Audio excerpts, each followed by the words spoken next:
В минувшие выходные в столице разгулялся ураганный ветер, вызвавший настоящую бурю оваций и аплодисментов в Центре драматургии и режиссуры. О художественной силе ветра москвичей ранее предупреждали международные критики, обозреватели театральных фестивалей, назвавшие спектакль одной из самых интересных постановок осени.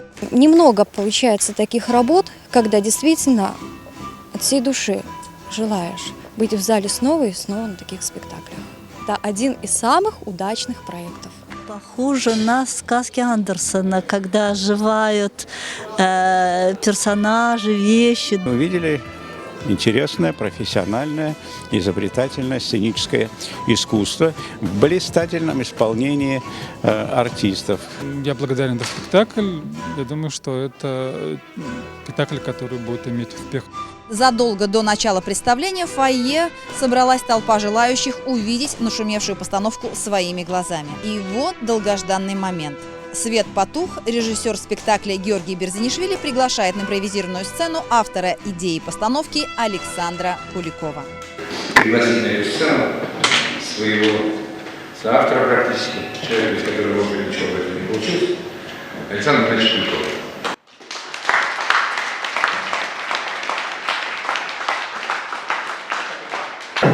Друзья, уже 15 минут мы ждем, вот. А до этого спешили сюда приехать, вот, как на спектакль. А после спектакля будем опять спешить вернуться быстрее домой. Пробки. И вот так, скажите, наши спешки очень быстро проходят. А с годами каждый год быстрее движется. То есть минус день рождения, следующий, вот, чем старше, тем она, если вы замечали, быстрее идет. И вот мы с Георгием постарались как бы сделать спектакль, который, может быть, каким-то образом, каким-то маленьким образом помог бы нам чуть приостановить это мгновение и посмотреть вокруг себя и поискать, может быть, какую-то гармонию не где-то там, вот, куда мы торопимся, а внутри и в тех вещах, которые рядом, поискать какую-то любовь, красоту, какое-то спокойствие. Вот об этом мы хотели показать вам вот эту идею этого спектакля. Как мы с вами, или каждый для себя что-то здесь найдет, это будет еще лучше. Спасибо.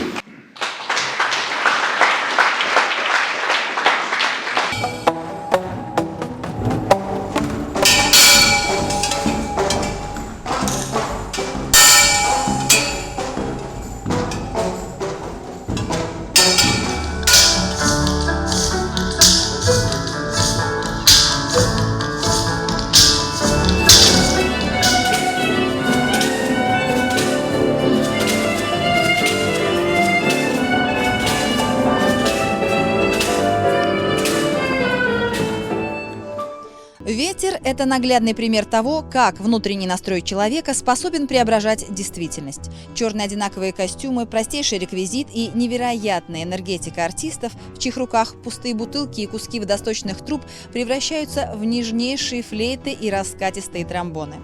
Можно услышать музыку и в звуках чужих шагов, и в звяканье ложечки о стакан, и в зрительских аплодисментах, грянувших в конце спектакля.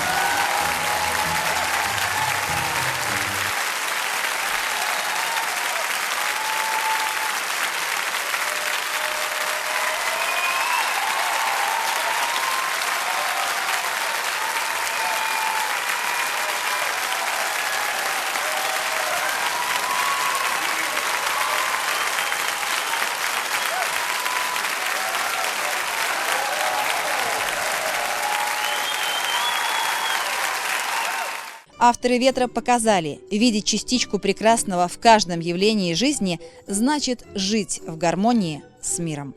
Это просто фантастика. Вот. И знаете, еще такая прям большая-большая гордость за нашу компанию, то, что к чему бы не прикасался Союз Маринс Групп, да, к чему бы не прикасался Александр Геннадьевич Куликов лично, все живет, все такое прям, я не знаю, спектакль потрясающий. И вот сегодня я уже, так как хоть и не первый раз смотрю, но вот эта вот новелла, которая называется «Любовь», как-то она прям аж до мурашек, даже прослезилась чуть-чуть. Я могу совершенно честно сказать, что сегодня я видел один из самых таких блистательных и зажигательных и жизнеутверждающих, вот не побоюсь этого такого шаблонного слова, спектаклей, может быть, за последнее время. И потом высочайший профессионализм. Сейчас таких спектаклей, надо сказать, в Москве очень мало. Вот из около 70 театров Москвы я больше не знаю пластических спектаклей. Вот это 4-й спектакль, который я вижу за последние лет, наверное, 10. И вот это, наверное, самое главное. И мне хочется, конечно, пожелать кинокомпании «Союз Маринс Групп», но чтобы это был не последний, не единственный и, наверное, не самый лучший спектакль, чтобы были еще лучше, лучше, лучше и лучше.